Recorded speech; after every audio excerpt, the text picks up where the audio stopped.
Eu acredito que hoje é a data de 45 anos do CVV, não foi 4 de março ou não? Foi? Eu gostaria então que você falasse um pouquinho de você, fizesse uma pequena biografia e nos contasse como e quando surgiu a ideia do CRC. Bom, eu não tenho nada para falar sobre mim, eu sou uma pessoa comum, né? Na verdade, o CVV aconteceu na minha vida. Eu nunca havia pensado em fazer um trabalho de prevenção do suicídio, o suicídio nunca me incomodou, gente. Mas aconteceu na minha vida e nós agarramos a oportunidade, certo? No princípio não sabíamos o que fazer, na verdade, mas fomos desenvolvendo, aprendendo, trabalhando, batendo cabeça, descobrindo caminhos. E aí está hoje o CVV, né, com uma contribuição muito grande para a sociedade, certo? Agora, quanto ao CRC, o CVV, desde a sua fundação, ele veio descobrindo valores, né, que seriam interessantes para o trabalho. E percebemos, desde logo, nós percebemos que as pessoas que estavam no CVV, elas precisariam se reciclar, né, para que elas tivessem, digamos assim, essa ideia, né, de dar apoio às pessoas que têm essa necessidade. Dar apoio a pessoas que têm necessidade exige uma transformação em quem vai dar o apoio. Tem que ter uma compreensão, né? Então nós buscamos alternativas, possibilidades, entende? Para que a gente fosse capaz, né, de realizar esse trabalho. E nós fomos fazendo conquistas nessa caminhada, né? Aprendemos a ouvir pessoas, né, com respeito, né? Aprendemos a manter o sigilo, né, que é extremamente importante no trabalho, né? Aprendemos a respeitar o próximo, aprendemos a centrar a entrevista no outro, que é extremamente importante, né? Aprendemos a ser não diretivos, né? Então, nós fomos um elenco de valores, né? Introduzimos o roleplay, né? Em 84 introduzimos o Vida Plena, né? Um conjunto de valores que formam a proposta de vida, o CVV. Aí surgiu uma ideia de que a proposta de vida do CVV era um tesouro que estava enterrado dentro do CVV. E o grupo entendia que isso tinha que ser levado para fora, para a sociedade, né? O CVV prestando um trabalho para a sociedade. Agora, como fazer isso? Em várias RGVs se fazia um desafio, e o desafio era como levar a proposta de vida do CVV para fora do CVV. E não aparecia nenhuma ideia, ninguém trazia uma ideia, né? Mas em novembro de 97 nós descobrimos uma fórmula, né? Então resolvemos fazer uma pesquisa. Estávamos envolvidos nessa pesquisa, o Jacques e eu, fizemos com 80 pessoas, num local onde um amigo nosso, Jairo Dias, que não era e não é ainda hoje plantonista do CVV, mas o Jairo trabalhou como superintendente da clínica lá em São José dos Campos. Ele dirigia aquela clínica e depois ele saiu. E o Jairo cedeu esse lugar. Nós reunimos as pessoas e expusemos o que nós pretendíamos fazer. Essa proposta de vida, dos valores. Tá bom? E aí as pessoas foram dando opiniões, que elas achavam, como é que elas achavam, né? E sugeriram, olha, acho que é melhor fazer um círculo, porque isso aproxima pessoas e coisas, né? Então nós pegamos aquelas informações todas e começamos a analisar aquilo, né? Digerir aquilo tudo. Aí resolvemos fazer uma segunda pesquisa. Aí fizemos com 60 pessoas no mesmo lugar, entende? E as pessoas indicaram, olha, mas não seria interessante então fazer em módulos, vocês iam jogando essa proposta de vida, aos pedaços e coisa, tá?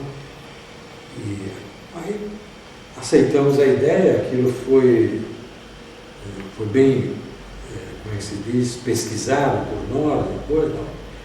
E finalmente nos reunimos, o Jacques, eu e o Jairo, e nós fomos buscar o material que iria compor o caminho de renovação, né? Então formulamos 4 módulos, né? Que é o módulo do autoconhecimento, princípios, que é o segundo, aperfeiçoamento e renovação interior, família e sociedade. Né?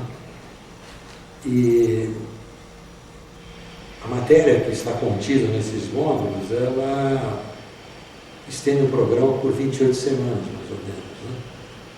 Nós começamos o trabalho, mas logo, imediatamente, nós resolvemos fazer uma mudança no programa, fazer uma alteração no programa. Aí contamos com a cooperação do Mondim. O Mondim, já vivendo essa experiência do CRC, ele trouxe. Certo? E dessa última reunião saiu esse programa que está aqui. Agora, é bom que o pessoal saiba que esse programa ele não é definitivo, ele pode ser alterado, certo? Desde que as propostas sejam extremamente interessantes e úteis, né, para a gente continuar realizando o trabalho, né, no caminho da renovação contínua. Então, esse foi a forma que surgiu. Isso foi em novembro de 97. No CN de 98, nós fomos ao CN, que foi lá em São Bernardo, né? Casa lá de São José. Né? Nós fomos ao CN e dissemos ao pessoal, olha, ao exemplo do que dizem que Colombo fez, colocou o ovo de pé, nós também descobrimos como colocar o ovo de pé. Né? E eu falei para eles do caminho de renovação contínua, né? E do programa, aquilo, os coordenadores todos se levantaram, aplaudiram, foi uma coisa muito emocionante. O Alan correu, pegou o papel da minha mão e disse, eu vou pôr isso em Ribeirão Preto imediatamente. Tá? Foi aquela... E nós ainda, esse projeto novo aqui, nós ainda não havíamos experimentado aqui em São Paulo, não, certo? Aí nós abrimos um projeto piloto, nós precisaríamos sentir, né, como aquilo iria funcionar, entende? E esse projeto piloto levou 3 anos. Eu participei, o Jacques participou, né? Em todo o tempo nós participamos. Nós recebemos uma ajuda muito grande de São Bernardo, né? E plantonistas de São Bernardo, no começo eles enchiam a sala, entende? E nós, ali o salão é grande, né? São várias salas, né? No Ipiranga, foi? No Ipiranga, isso. E era um ponto de ônibus, né? Um lugar estratégico, né? Que o Jairo cedeu para nós, né? E lá nós levávamos os 4 módulos em 4 salas diferentes, né? Eu ficava numa sala, o Jacques ficava noutra, o Jairo noutra e a Sueli ficava noutra sala, né? E assim nós fomos desenvolvendo o programa e aconteceram coisas maravilhosas, coisas extraordinárias, né? Que nos incentivaram a continuar o trabalho, né? E nos incentivaram também a buscar o apoio da diretoria do CVV, dos plantonistas do CVV, para introduzir isso, não só no posto, né? Como um trabalho de complementação, um mergulho interior que cada plantonista tem que fazer, e o esforço que ele tem que fazer para retirar máscaras, certo? Mas também levar isso para fora da comunidade, porque nós estávamos trabalhando lá com a comunidade, certo? Com a comunidade. Então aconteceram coisas lá impressionantes, que mexeram conosco, né? de uma forma cabal, mostrando que nós estávamos no caminho certo, né? E o Jacques dizia assim, Flávio, nós descobrimos o caminho da reforma íntima, da transformação do ser, do crescimento da pessoa, entende? Realmente nós descobrimos. Eu me lembro que uma companheira, nós fizemos depois uma reunião entre as pessoas que estavam participando, para ouvir a opinião delas, né? Então a companheira lá de Guarulhos, né? Ivani. Quem? Ivani. Eu não me lembro do nome dela, mas é uma pessoa muito simpática, eu tive exemplos dela extraordinários, né? Ela disse, olha, eu sempre pensei que o Flávio e o Jacques não tivessem esses problemas que todo mundo tem, mas aqui nós percebemos que eles também têm esses problemas, eles têm orgulho, têm vaidade, têm prepotência, entende? Isso para mim foi uma libertação, né? E para nós, para mim e para o Jacques, foi uma surpresa muito grande, que nós nunca imaginávamos que as pessoas tivessem uma opinião sobre nós desse modo, desse tipo, que nós somos especiais. Nós não somos especiais. Tanto eu quanto o Jacques, né, entendemos perfeitamente que isso aconteceu na nossa vida. A gente não sonhava com esse ideal de fazer esse tipo de trabalho. Entende? Trabalho repercutiu, né? Dentro do CVV, os postos foram se preparando para fazer esse trabalho. Né? Alguns postos são arrojados, estão fazendo trabalho para a comunidade. Né? Outros postos mantêm um serviço até certo ponto precário dentro do próprio grupo e tem muitos postos que não estão fazendo nada nesse sentido. Eu tenho visto apelo, né, no boletim do CVV, conclamando que pelo menos um trabalho CRC em cada posto, pelo menos um trabalho CRC em cada posto. Por quê? O objetivo do CRC é provocar o plantonista, é levar o plantonista a marcar um tempo com ele mesmo. Ali ele está marcando um tempo com ele mesmo. Ele mergulhar dentro de si, perceber quem ele é, que tipo de transformação ele precisa fazer. Se ele se descobrir prepotente, arrogante, orgulhoso, vaidoso, como ele pode administrar isso? Entende? Então, esse é o propósito, a finalidade. Esse trabalho ele é voltado para o voluntário ou é voltado para a comunidade?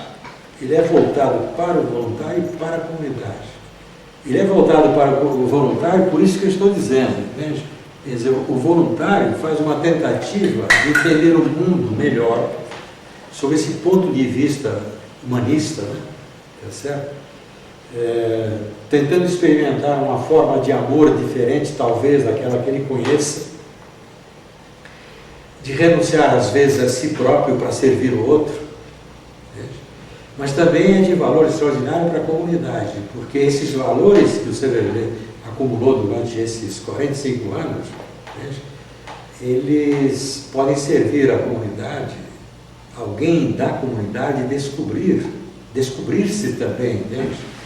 Então nós achamos isso de um valor extraordinário. Né?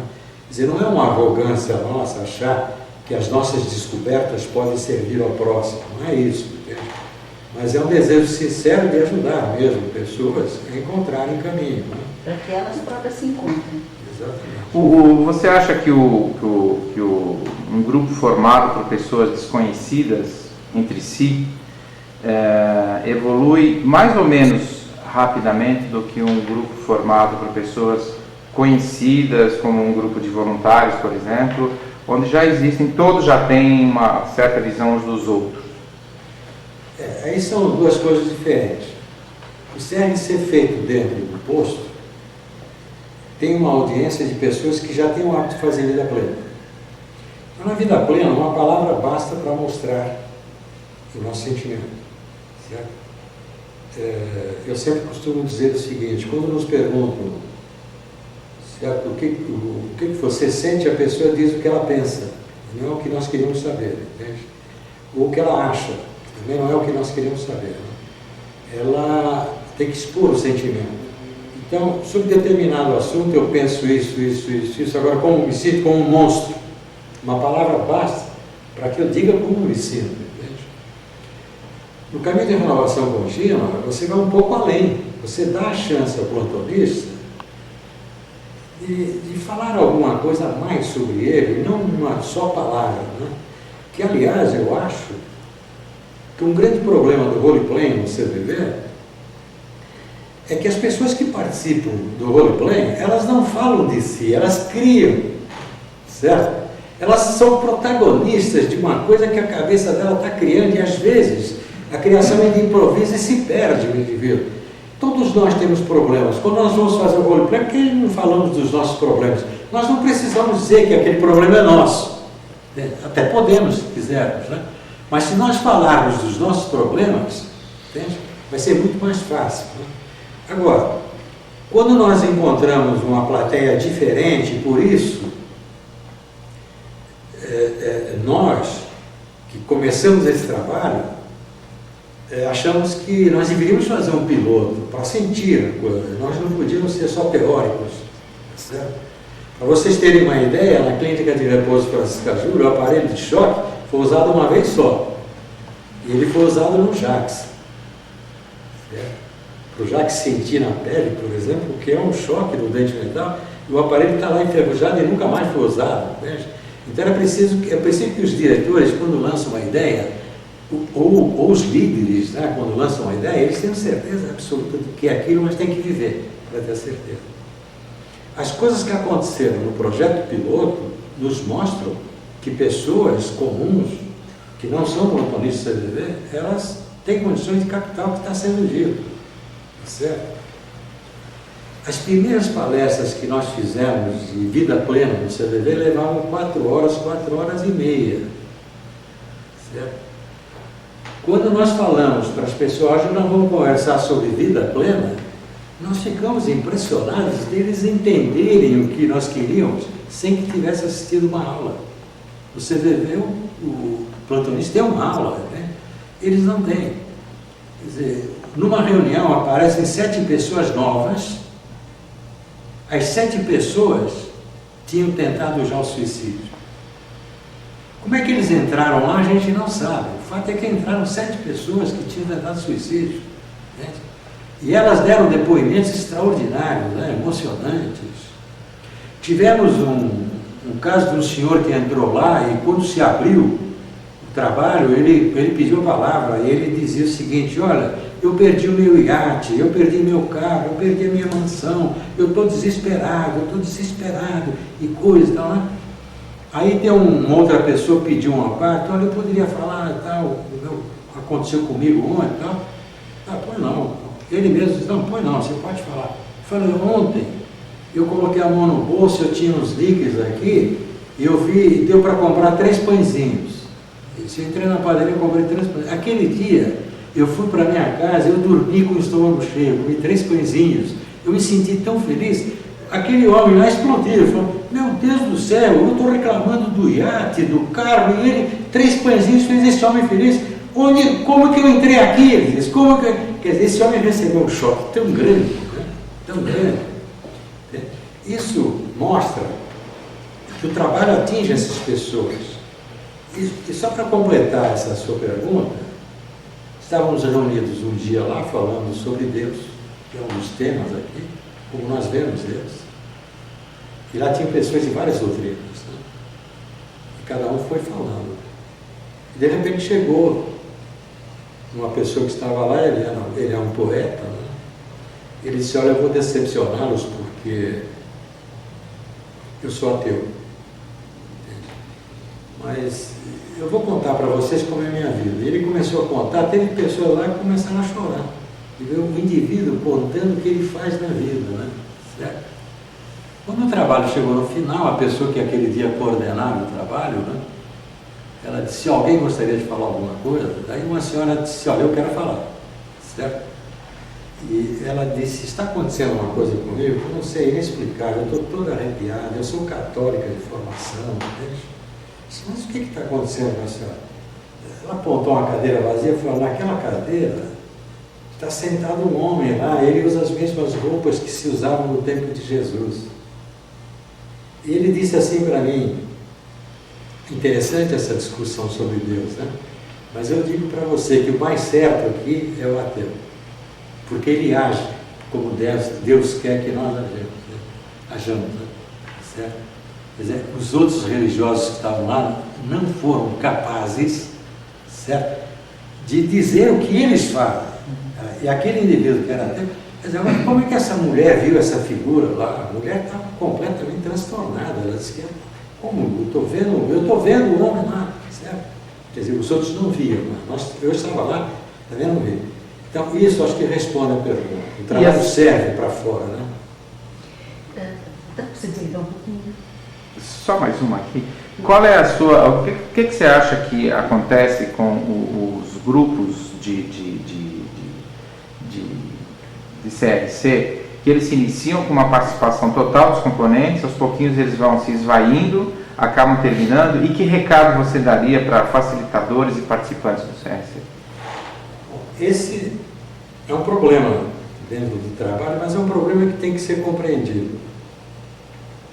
Quando vocês fazem um curso para conseguirem plantonistas, vocês sabem o que acontece no curso, não é?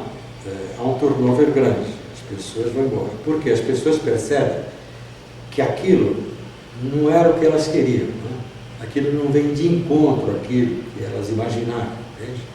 Mas vão ficar as pessoas que têm a mesma percepção de quem está apresentando o programa, né? Então, o indivíduo que está apresentando o programa, ele tem uma percepção. Na plateia tem pessoas que entram no mesmo campo, né, de percepção dele. Então, há duas vias, né? Quer dizer, um indivíduo fala, o outro capta e aceita. Né? Mas existem pessoas lá que não entram naquele campo perceptual de quem está falando, entende? E ele acabaram ficando. E vocês sabem perfeitamente que nós passamos, quando nós fazemos o monitoramento, nós passamos o ideal do plantonista.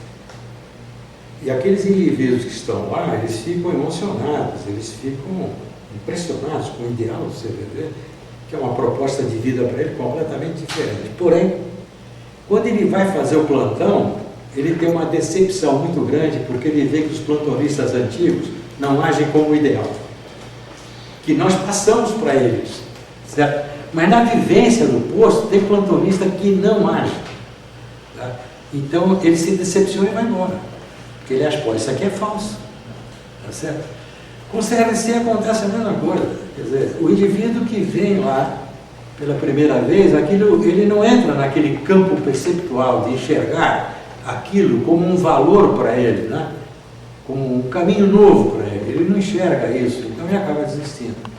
Outras vezes, o indivíduo fica em algumas reuniões e chega num ponto que ele tem esse desgaste, né? Ele acaba desistindo do programa. Mas nós não podemos, por causa disso, mas a coisa não vai para frente. Não, nós temos que continuar. A perseverança é que levou o CVV ao ponto que o CVV chegou hoje. E nós temos exemplo aí com o ZIP, certo? Que está realizando um trabalho que está revolucionando, entende? Uma coisa extraordinária. Né? Então, quando há perseverança, o trabalho é recompensado. Você acredita que o facilitador do CRC, ele passando essa emoção, e isso pode tocar as pessoas de alguma forma? Bom, o CVV não deve ter um facilitador permanente. Ele foi criado para CRC. CRC. CRC. Ele foi criado, ele não foi, você está perguntando o facilitador do CRC. Então, essa figura não deve existir. Existe um indivíduo no CRC que tem a chave da sala. Esse indivíduo chega mais cedo.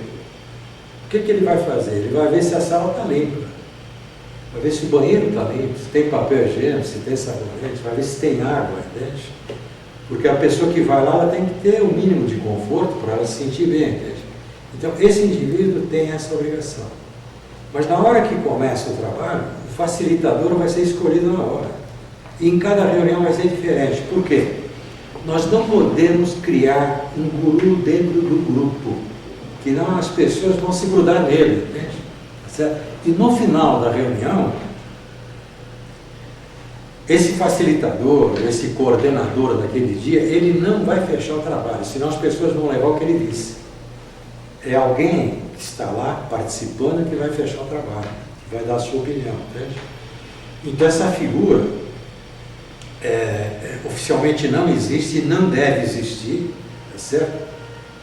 Mas esse indivíduo que tem a chave do posto da sala, esse sim, ele tem que ser responsável, tem que chegar antes e prover tudo, tá certo? Você... Mas, Perdão. Como que você vê assim, uma coisa que o ponto de vista meu até que eu vejo, que você pudesse nos parecer, como que deve ser passada a informação do CRC para a sociedade? Né?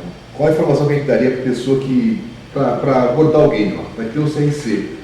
O que a gente daria de informação para a pessoa, para motivar ela a ter o interesse de... Nós usamos um recurso que eu acho que todos podem usar. Primeiro, escolhemos um lugar estratégico. Naquele lugar que nós escolhemos, eu não sei se você esteve alguma vez lá, Carlos. Sim, lá no Ipiranga, eu vi a reunião final. Então lá é um ponto de ônibus, mas ocuparam dezenas de linhas diferentes, aquilo ficava cheio de gente, né? E nós colocamos uma faixa grande, letras grandes, né? E a faixa dizia assim: marque o encontro consigo mesmo. Que é uma raridade, nós temos o encontro conosco mesmo, né? Tá certo? Mas também, grafado assim, com letras garrafais, é gratuito, tá certo? Venha conhecer-se, coisas desse tipo, né? Venha conhecer-se. Mas também fizemos, com as mesmas perguntas e coisas, folhetos, nós entregamos em açougues, em padarias, em bancos, tá? Certo? Fomos levando isso, jogando em casas. Ali naquela comunidade. Naquela comunidade, naquela redondeza.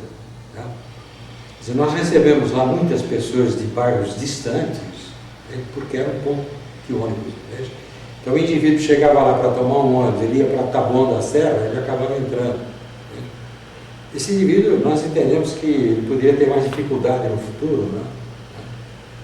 Mas eu acho que dessa forma nós vamos chegando na comunidade, levando em escolas também. Né? Então são vários pontos. Jornal do Bairro. É muito importante no Jornal do Bairro, certo? Esse folhetinho, uma caixa, né? Falando, marque um encontro consigo mesmo, venha conhecer-se e tal, né? Só vou dar uma cortadinha, porque... Parando? Bom, como chegar, né, na pessoa que está vindo pela primeira vez?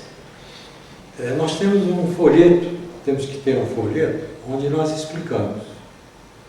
Certo?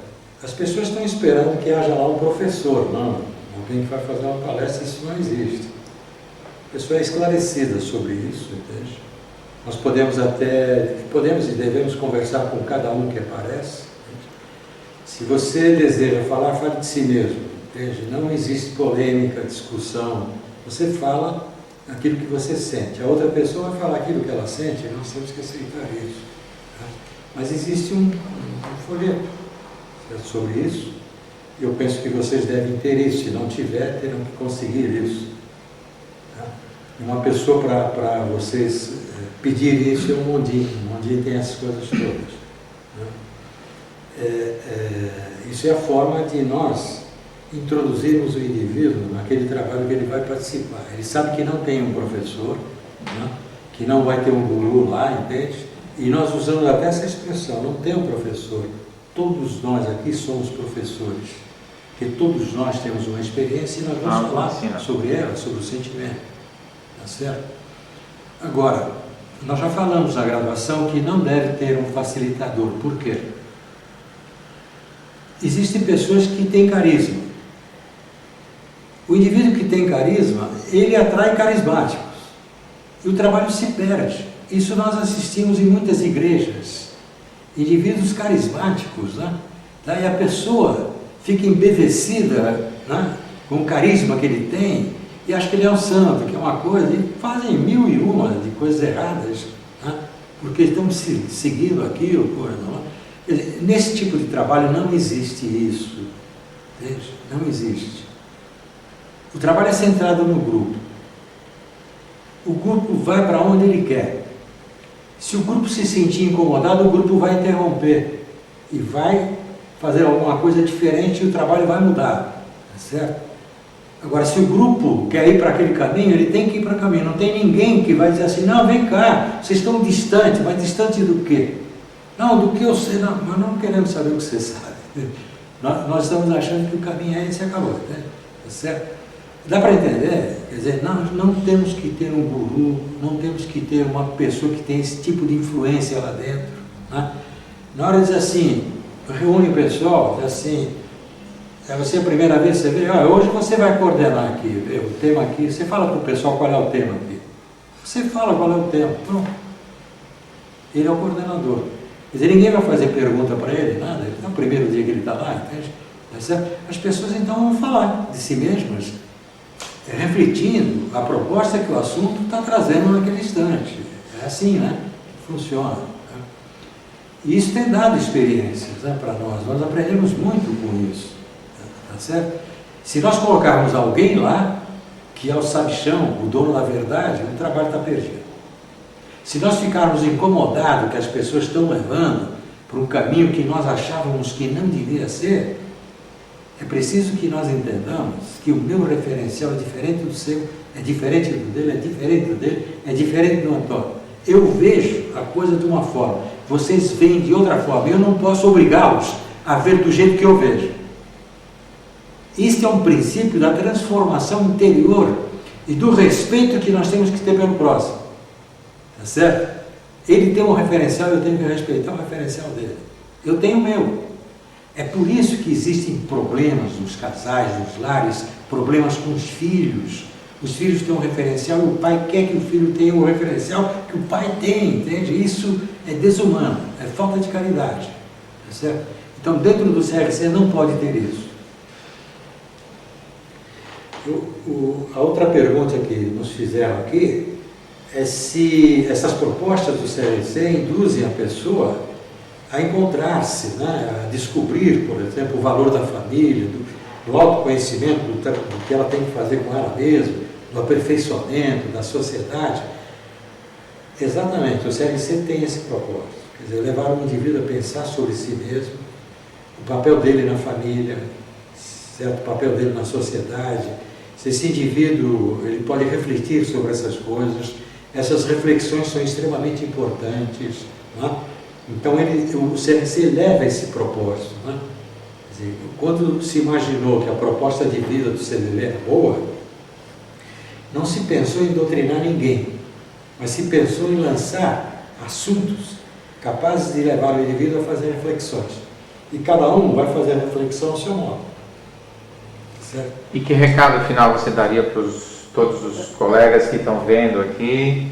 Antes disso, eu queria fazer uma pergunta que vai ser em duas, né? Se o CRC tem alguma coisa a ver com a missão, valores e visão, missão, valores e visão, e se você diria que o CRC poderia estimular e auxiliar na construção de uma sociedade mais fraterna e compreensiva, mais fraterna e solidária, compreensiva, fraterna e solidária. Curiosamente, o CVV, depois de 40 anos de trabalho, descobriu qual era a missão dele. Eu me lembro bem nesse dia, né, quando a Tânia e o Robert perguntavam, mas qual é a missão do CVV? Né? E alguém que estava lá presente disse, a missão do CVV é valorizar a vida. Não falou que era a prevenção do suicídio. E desde aquele instante foi adotado isso, valorizar a vida. Essa é a missão do CVV, valorizar a vida. Evitar que o indivíduo se suicide, né? Receber um apoio, né? Incondicional do ponto de vista, aceitação. Né? O CRC também é um propósito, valorizar a vida, certo? Transformando o indivíduo para que ele possa ser melhor na sociedade. Certo? Porque quando nós fazemos conquistas, quando nós começamos a compreender quem efetivamente nós somos, entende? Há uma transformação muito grande. Né? Nós temos que entender o seguinte, existe o homem físico que responde a reflexos e condicionamentos que são iguais no mundo todo. Todo mundo no mundo ri do mesmo jeito. Quando sente uma dor, faz a mesma careta. Tá certo? Isso é um reflexo do corpo. Esse é o homem físico. Mas existe o homem emocional. O indivíduo que já se emociona. Esse homem já cresceu. Certo? E existe o homem intelectual. O homem que pesquisa alguma coisa. Entende? Esse é o caminho que nós pretendemos dentro do CVV. Entende? Mas evidentemente que nós não vamos dizer para as pessoas o que cada uma delas deve fazer. Entende? Mas cada pessoa vai descobrir o que tem que fazer consigo mesma. Se ela acha que a sociedade tem que ser melhorada, ela tem que melhorar ela em primeiro lugar. Tá certo? Para contribuir com a melhora da sociedade. Esse é o recado que eu dou. Quer dizer, tem que haver boa vontade. O que você diria para os nossos colegas da NGV que estão assistindo você agora? Bom, eu espero que vocês aproveitem tudo isso que está dizendo, né? Vocês estão tendo hoje a oportunidade de ver que os dinossauros também falam, tá certo? E nós esperamos que vocês abracem o trabalho do CVV com intensidade, com fervor, com emoção, entende? Nós precisamos de muita emoção no CVV. Ainda numa reunião aqui informal, eu disse que o CVV não pode se burocratizar. E não pode se burocratizar. O CVV é um trabalho espiritual, certo? Então eu desejo, espero que vocês consigam fazer isso. Resumidamente, Flávio, como é que foi o pulo do gato para que o CVV crescesse solidamente? E se a descoberta e contato com os samaritanos de Londres foi fundamental para o CVV? Eu acho que o pulo do gato para que o CVV crescesse solidamente foi o interesse que as pessoas que iniciaram o CVV tinham, né, sobre esse trabalho. O interesse era ser útil à sociedade. Nós achamos que nós temos que enriquecer a sociedade com a nossa presença, fazendo alguma coisa para que a sociedade seja melhor, né? Esse era o propósito. Entende? Como as pessoas estavam envolvidas nesse interesse, disciplinadamente, né, o trabalho cresceu, tá certo? Essa semente que foi plantada naquele dia, ela cresceu porque havia o interesse das pessoas em fazer alguma coisa pela sociedade, serem úteis pela sociedade. Não tirar da sociedade, mas dar alguma coisa de si para a sociedade, certo? O contato com os samaritanos se deu algum tempo depois do CVV já ter sido fundado, né? Ele foi interessante, né? Fizemos um relacionamento com o reverendo Shedvara, né? Ele veio ao Brasil por convite nosso, né? Quando eu digo nosso, é o grupo, né? A visita dele foi muito importante, né? Nós compreendemos os valores que eles defendiam lá, que eram os mesmos que nós defendíamos aqui. Houve uma surpresa, nós no começo tínhamos uma ficha onde nós fazíamos anotações sobre o atendido, eles tinham uma ficha igualzinha a nossa, com os mesmos dizeres. Então o Shedvara disse, olha, isso aqui é uma coisa da providência divina, porque se vocês não sabiam da nossa assistência, e tem um negócio igual. Essa ficha depois foi abolida. Entende? Mas o trabalho dos samaritanos de Londres, ele foi fundamental para nós. Sim. Há alguma divergência, né? Nós focamos essencialmente no outro. Eles nem sempre fazem isso. Qual é a nossa visão aqui nos próximos 40 anos, né? E quais são os desafios dentro da missão? O que se propõe? A visão que nós temos dos próximos 40 anos é reforçarmos tudo aquilo que nós já fizemos até agora e reiterarmos esses propósitos todos. Agora, o maior desafio que tem dentro dessa missão é o plantonista. Eu acho que o maior problema do CVV é o próprio plantonista. Se ele vestir a camisa, se ele tiver concepção exata, né, do que significa o trabalho do CVV, ele não vai ser um perigo para o trabalho do CVV. Mas é preciso que os coordenadores tenham consciência, né, de que isto tem que ser vivenciado sempre, entende? O respeito ao próximo, a sua própria transformação interior, o mergulho interior, usando as ferramentas que o CVV tem, como role-playing, né, que é a única maneira de nós sabermos se somos ou não diretivos, né, como vida plena e como caminho de renovação contínua. Né? Tá certo? Então, existem perigos e desafios, e o maior mesmo é o plantonista. Né? Acho que essa pergunta aqui, qual é a ameaça, acho que eu estou dizendo já qual é a ameaça do CVV. Né? A sociedade não nos ameaça, ela nos aceita, entende? Mas o plantonista pode ser perigoso, então nós temos que ter cuidado com isso. A rotatividade do trabalho não chega a comprometer a prática, né? Mas ela é natural dentro de uma sociedade. Flávio, só um adendozinho. Quando você diz assim que o plantonista pode ser perigoso para o CVV, você quer dizer, você está falando do personalismo, de estar levando o trabalho? Isso, exatamente. É o personalismo, o orgulho, a vaidade, a prepotência quando dirige um grupo, querer que o grupo faça exatamente aquilo que ele quer que se faça, e muitas vezes fugindo das diretrizes do próprio trabalho. Né? Nós encontramos pessoas que eles têm esse modo de agir, tá certo? A disciplina é boa, a disciplina é uma das facetas mais lindas do amor. O amor tem várias facetas, entende? Mas nós disciplinamos os outros pela nossa disciplina, pelo exercício que nós fazemos conosco mesmo sobre a disciplina. Né? Daí esse mergulho interior, esse aprimoramento. Certo. A alta rotatividade, ela acontece por quê? Porque o indivíduo, ele entra no grupo e de repente ele descobre que não era aquilo que ele queria. Né?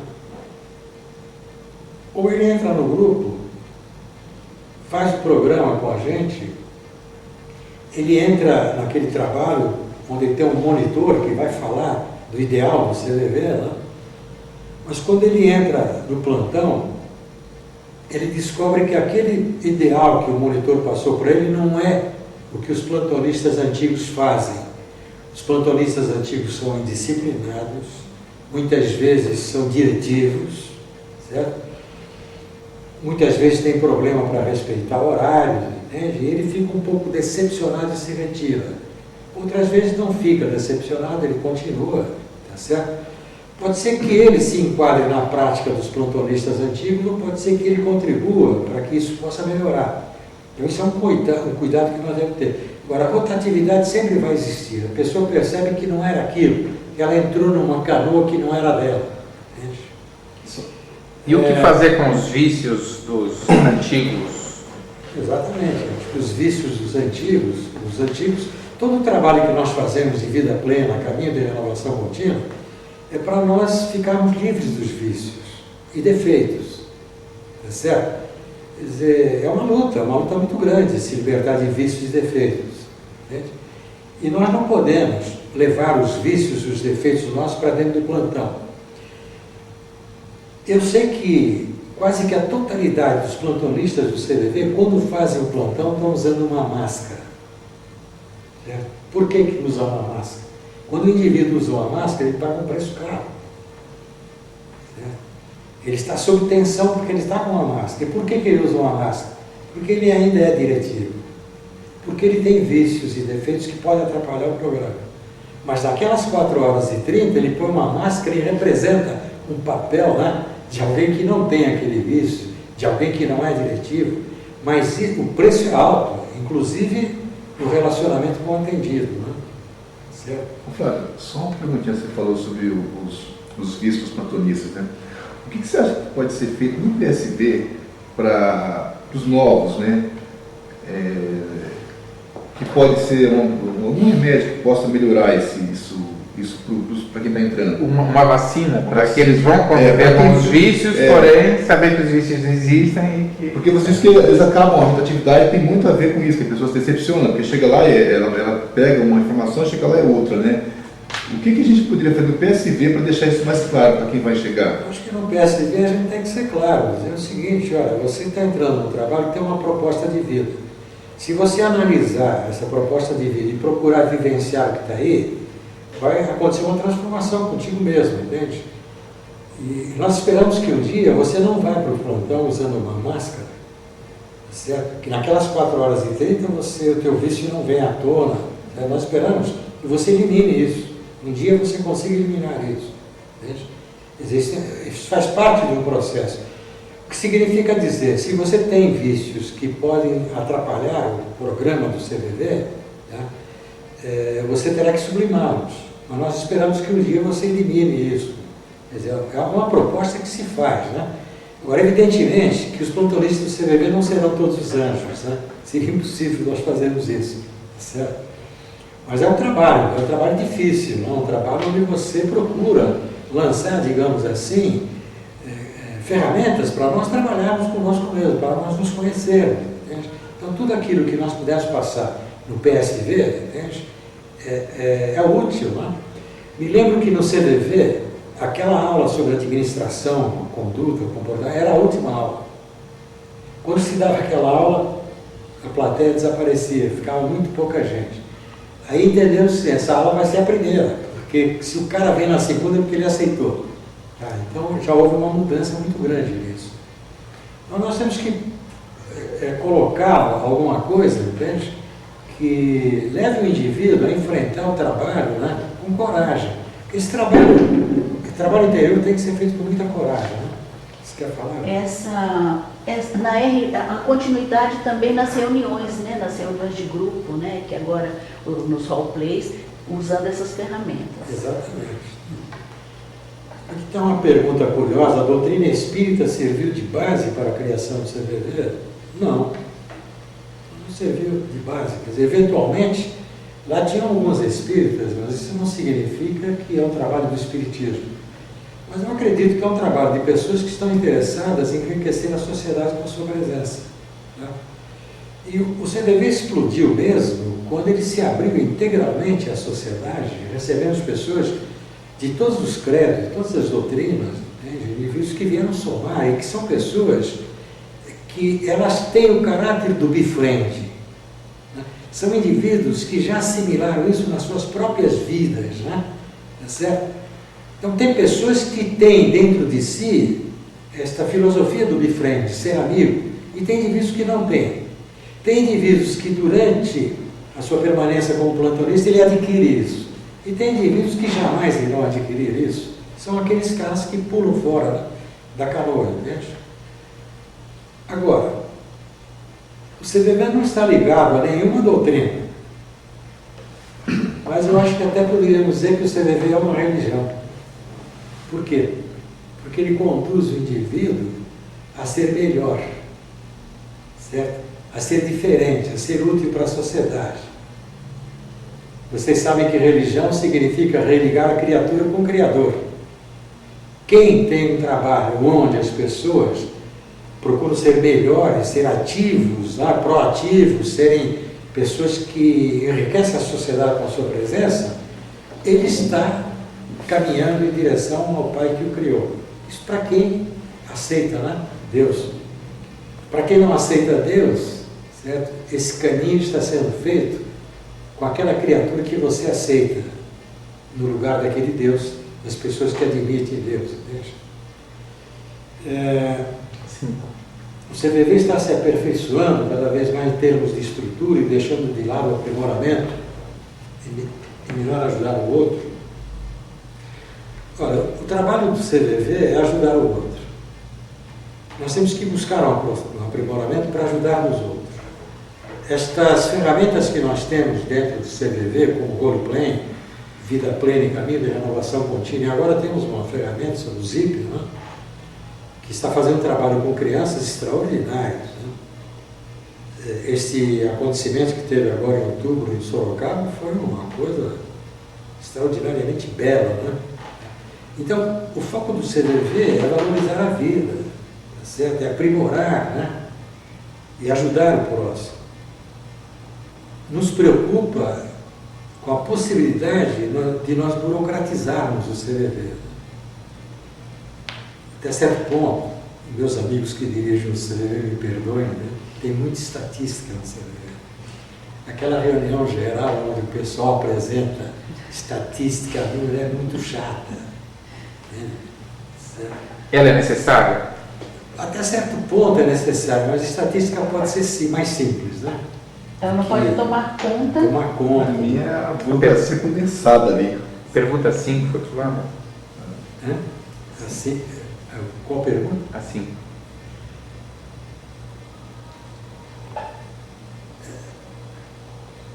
Eu pulei assim. Dentro dos estados defensivos e abertura do grupo, enquanto organização, qual o papel das lideranças no processo de tornar-se unidade e movimento? Acho que a liderança é o segredo, né, do trabalho do CVV, porque ele tem um grupo de plantonistas que ele lidera. O líder não é aquele indivíduo que sabe mandar. O líder é aquele indivíduo que sabe fazer e dar exemplo. Se nós colocarmos um líder mandão, mas que não sabe fazer, é prejuízo para o trabalho, entende? O líder é um indivíduo que ele assimilou os valores pelos quais ele vai defender um grupo, entende? Certo? E no processo de roleplay ele tem que participar, no processo de vida plena ele tem que participar, no caminho de renovação contínua ele tem que participar, porque tem líderes ou coordenadores que têm medo de se expor, têm receio de se expor, né? E tem pessoas que preferem no roleplay criar e ser protagonista de um papel que ele sabe que aquilo não vai ser perigoso para ele, porque ele sabe que ele está inventando aquilo. Ele tem medo de falar dos seus próprios medos, das suas angústias. E se ele fizesse isso, ele sairia de lá aliviado, porque ele repartiria o fardo pesado que ele carrega com o pessoal do grupo. Então o líder é uma figura extremamente importante dentro do trabalho do CVV, né? Eu disse ao CN que os fundadores formaram um pacto que consistia em conceder a sublimação do orgulho, da vaidade, para que pudesse servir, né? Essa renúncia era a própria expressão do amor que o indivíduo sublima, quando o indivíduo sublima os seus vícios e defeitos. Bom, nós compreendemos que isso tinha que ser um caminho. Eu conheço o Jacques há 45 anos. Na verdade, eu conheço o Jacques há 46, porque o CVV ele começou um ano antes e tinha o nome de Campanha de Valorização na Vida, né? Depois dessa experiência de um ano, nós tiramos o nome Campanha, porque havia naquela época Campanha Paulista da Tuberculose, contra a campanha não sei o quê, e era tudo para arrecadar dinheiro, para que não fosse confundido, né? Nós mudamos para Centro de Valorização, aí foi registrado. Eu conheço o Jacques há 46 anos, nós nunca brigamos, nós nunca discutimos, nunca duvidamos um do outro, porque nós entendemos que o trabalho era maior do que nós, né? E que nós tínhamos que sublimar, não que nós não tivéssemos opiniões diferentes, nós tínhamos opiniões diferentes, certo? Certo? E nós fomos capazes de sublimar os vícios, os defeitos, o orgulho, a vaidade, em favor de um trabalho que nós entendíamos que ia ser extremamente útil para a sociedade. Essa postura inicial trouxe o CVV até os dias de hoje, certo? Então, embora no CVV não se dê conselhos, né, eu vou me permitir a dar um conselho. Procurem sublimar o vício, o melindre é desastroso, entende? Certo? A vaidade, a prepotência, a arrogância, o personalismo, entende? Eu tinha um aluno, ele foi nosso aluno durante 3 anos, e um dia ele chegou e disse: olha, eu fiz uma descoberta extraordinária. Eu disse: o que você descobriu? Pela minha maneira de conduzir, eu achava que era um indivíduo que tinha uma personalidade extraordinária. Mas depois de 3 anos nesse curso, eu descobri que eu não tinha personalidade, eu tinha a falta de educação. Certo? Ele fez uma descoberta extraordinária. Ele é um sujeito mal educado e ele pensava que aquilo era personalidade. É um esforço grande, certo? Mas nós temos que aprender a fazer isso, né? Comprometer as suas relações familiares e profissionais por causa do trabalho? Não comprometemos. As relações familiares e profissionais melhoraram. Entende? No nosso caso, por exemplo, o tempo que nós despendíamos, no nosso caso, eu estou dizendo, no meu caso, do Jacques e de outros companheiros, o tempo que nós despendíamos para o trabalho, porque nós não fazíamos só CVV, nós fazíamos outro trabalho, certo? Que consumia um tempo muito grande.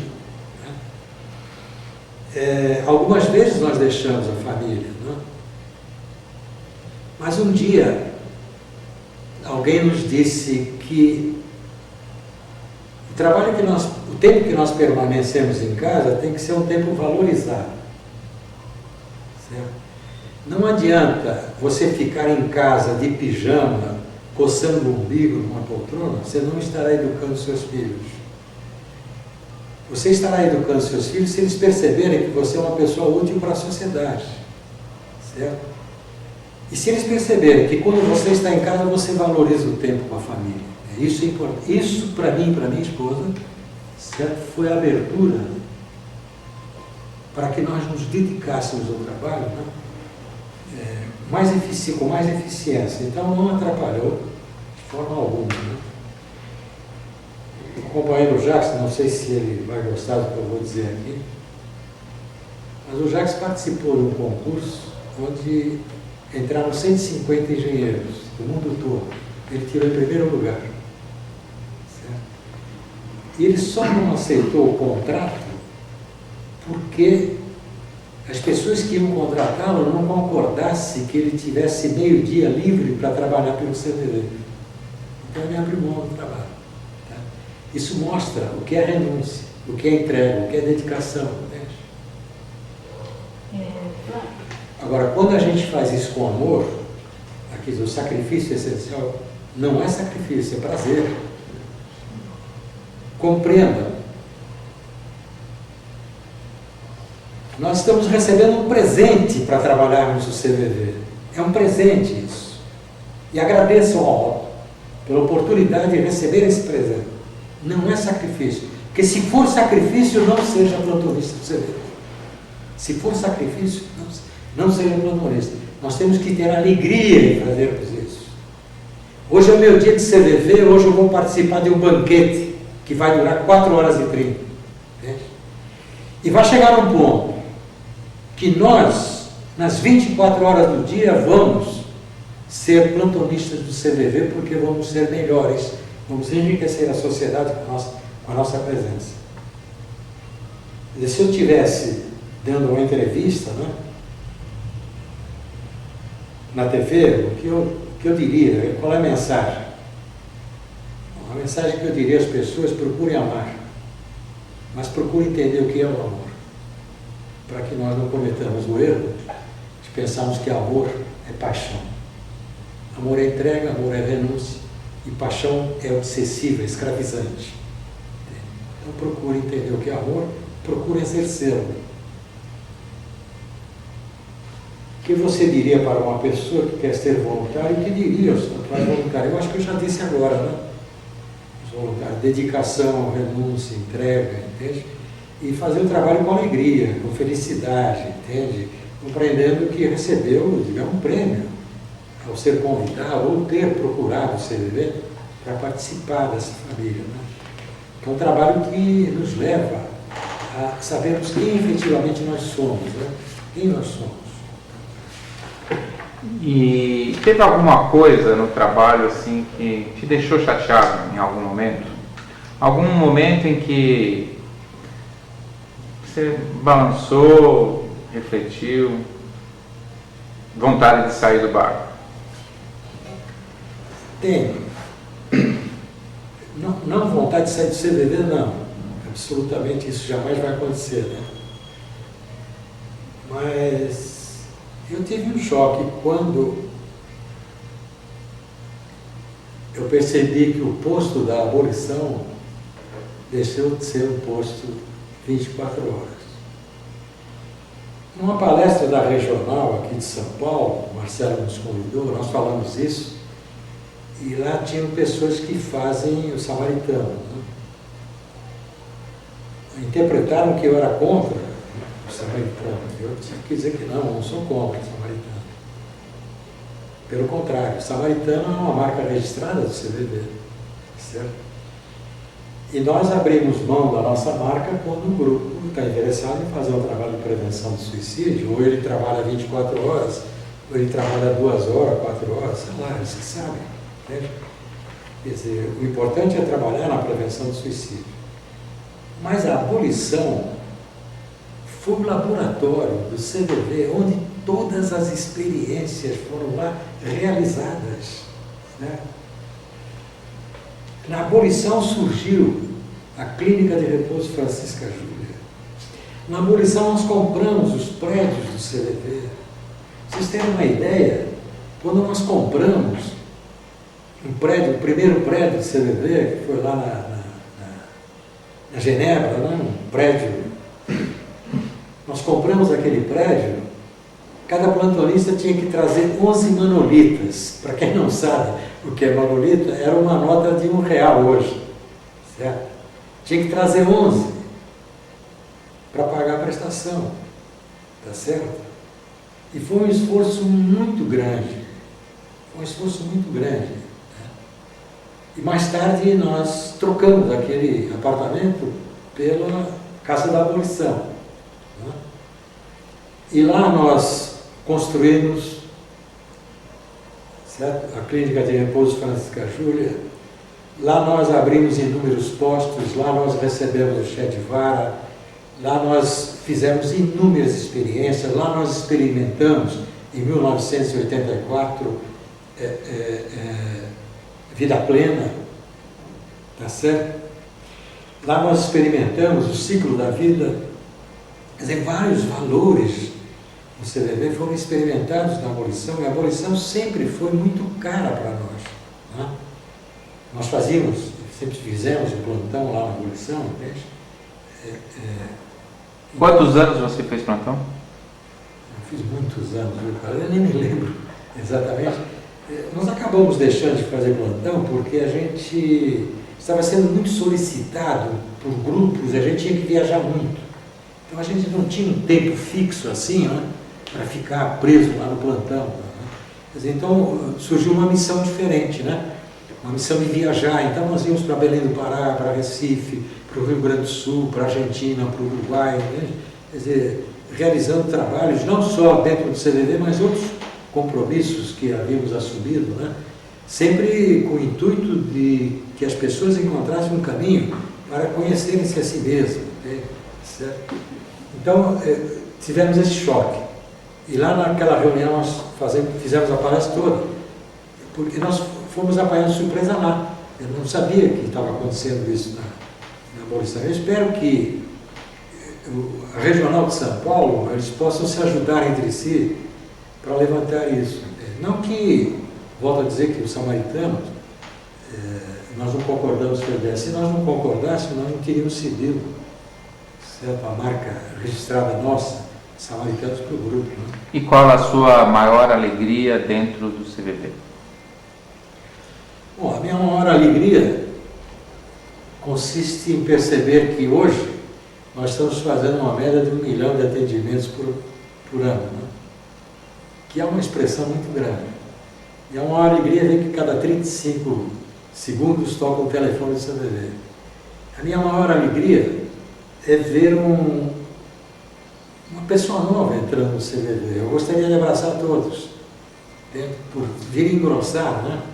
Eu não sei se vocês sabem, mas no começo do CVV, quando nós fazíamos o PSV, né? Que nós recrutávamos pessoas, nós fazíamos um show para recebê-los. Né? Eu e o Jacques e outros companheiros, nós atuávamos, né, como protagonistas do show para recebê-los, entende? Quer dizer, era um momento tão sublime para nós, recebendo pessoas novas. Né? E eu digo para vocês o seguinte,